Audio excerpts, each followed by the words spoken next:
ఒక్కొక్కసారి నాకు ఒక విశ్వాసం కలిశాడు.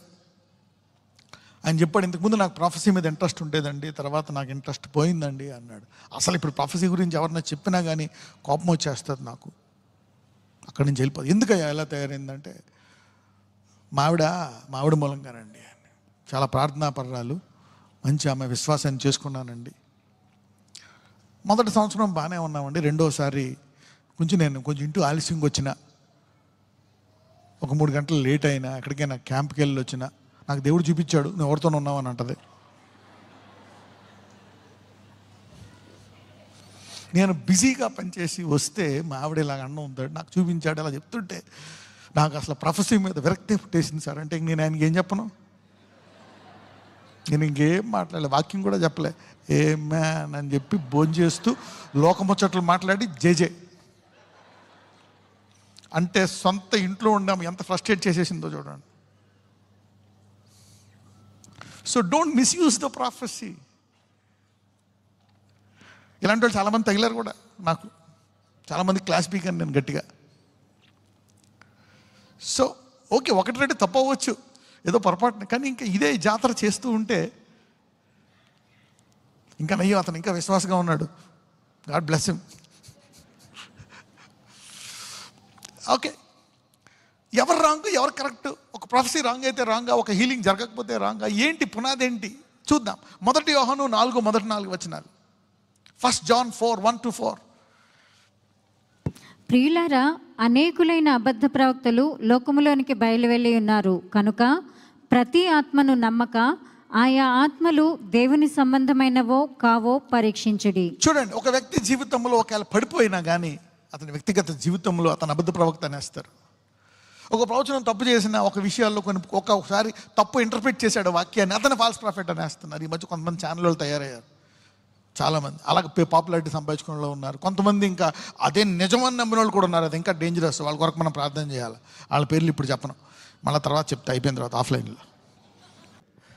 అనేకమైన అబద్ధ ప్రవక్తలు వెళ్ళారంటే ఎలాగా? అసలు అబద్ధ ప్రవక్త ఎలాగన్నారు చూడండి, చదవమ్మా. ఆయా ఆత్మలు దేవుని సంబంధమైనవో కావో పరీక్షించుడి. యేసుక్రీస్తు శరీరధారి అయి వచ్చెనని ఏ ఆత్మ ఒప్పుకొనునో అది దేవుని సంబంధమైనది. యేసుక్రీస్తు శరీరధారి అయి వచ్చెనని ఎవరు ఒప్పుకుంటారో వాళ్ళు ఎవరంట? దేవుని సంబంధులు, అబద్ధ ప్రవక్తలు కారు. మరి ఎందుకు అబద్ధ ప్రవక్తలు అనే మాట మాట్లాడతారు? పాత నిబంధనలో కూడా చెప్తాడు, ఒకవేళ ఎవరైనా ప్రవచనం చెప్పి నెరవేరకపోతే అది నా నుంచి వచ్చింది కాదు, అతను ఏదో పొరపడ్డాడు అని చెప్తాడు. అవునా కదా? ఈ అపోజిషన్ చాలామంది ఉన్నారు మనలోనే ఉండే వాళ్ళు. అందరూ అనేకుల్ని అతను పడిపోయిన ఏమన్నా చేసిన ఫాల్స్ ప్రాఫిట్ అన్నారు. అతను క్రీస్తుని నమ్ముతున్నాడు, కొన్ని పొరపాట్లు చేసి ఉండొచ్చు. అతను క్రీస్తు శరీరంలో రాలేదన్న వాళ్ళు మాత్రమే ఎవరంట? అబద్ధ ప్రవక్తలు. ఎంతమందికి అర్థమైంది సబ్జెక్ట్ ఇప్పుడు? Right, you got it.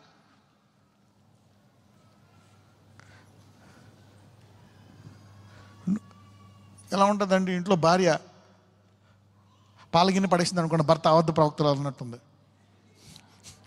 So people are sometimes so horrible in their life. Let us read. చదువుదాం. ఏ ఆత్మ యేసును ఒప్పుకోదో అది దేవుని సంబంధమైనది కాదు. మరి వాళ్ళెవరు? పొరపాట్లు చేసేవాళ్ళు, తప్పులు చేసేవాళ్ళు. వాళ్ళెవరు? ప్రేమతో ఉపయోగించిన వాళ్ళు, పిల్లవాళ్ళు. ఇంకా ఎదగాల్సిన అవకాశము ఉందా? పౌలు కొరింథీయులు చూసి ఏమంటాడు? మీరు ఇంకా పసిపిల్లలు అయి ఉన్నారు, అన్యుల వలె ఉన్నారు, నేను మీతో మాట్లాడలేకపోతే. అందుకే వాళ్ళకి ఏమంటాడు? మీరు వివాహం చేసుకోవడం మంచిది అంటాడు. ఎదిగిన వాళ్ళకి ఏమంటాడు? వివాహం అన్ని విషయాల్లో ఘనమైంది అంటాడు. చూసారా?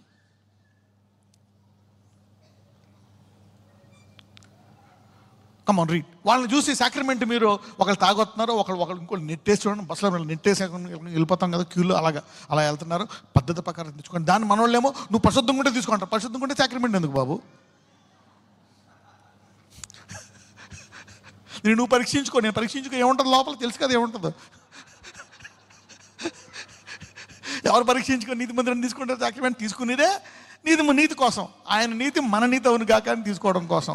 తర్వాత మనం ఎదుగుతాం లోపల.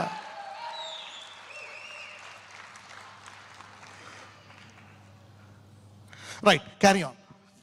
దీనిని బట్టి దేవుని ఆత్మను మీరు ఎరుగుదురు. క్రీస్తు విరోధి ఆత్మ వచ్చునని మీరు వినిన సంగతి ఇదే. ఇదివరకే అది లోకంలో ఉన్నది. లోకంలో ఉందా లేదా? యేసు శరీరంలో రానుడు వాడు అనే అబద్ధ ప్రవక్తలు ఉన్నారా లేదా? ఉన్నారా లేదా? చాలా మంది ఉన్నారు. వాళ్ళని అడ్డు పెట్టుకునే కదా మణిపూర్లో అక్కడ ఇక్కడ మనల్ని ఇబ్బంది పెడుతున్నారు వీళ్ళు, అవునా కదా? రైట్, పదండి.